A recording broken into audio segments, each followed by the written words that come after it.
this energy body, in yoga we can refer to it as the subtle body, is like a blueprint or a template upon which the physical body and the mind are built.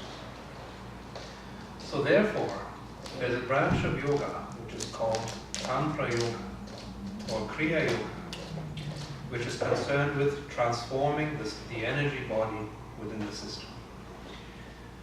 And you may have heard of the concept of nadis and chakras. Who here has never heard of a chakra? You've all heard of the word chakra? So, what are these nadis? If your attention deepens in such a way that you become conscious of how these energies are moving in the system, you will find they are moving in very specific patterns. So these patterns we are calling the nadis. These are just like carriers which are carrying this subtle energy. Just like we have a network of pipes and wires in an electrical system. Similar in the energy body, we have these carriers of energy, which we are calling the nadis. Now what happens when a collection of these nadis come together? It forms a bundle of energy, which we are calling in yoga the chakras.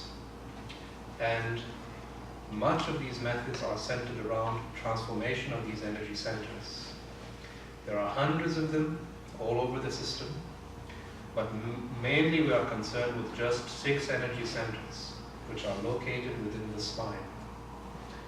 And each one of these energy centers corresponds to different dimensions of consciousness. Every dimension of who you are as a human being can be understood in terms of these centers within the spine. So, we have the lower 3 centers, to put it very simply. The lower 3 centers from the navel to the very base of the spine are concerned with instinct and animal nature. The higher centers beyond the navel are concerned with expanding your perception beyond instinct and animal nature. So if you learn how to access the structure of the spine and how to transform the spine, it can function literally like a ladder for your spiritual growth. So the whole technology of what's called Tantra Yoga comes from this understanding of how to transform the energy body that's within the human system. So that's what we're calling the prana, the life energy that's not moving through the breath.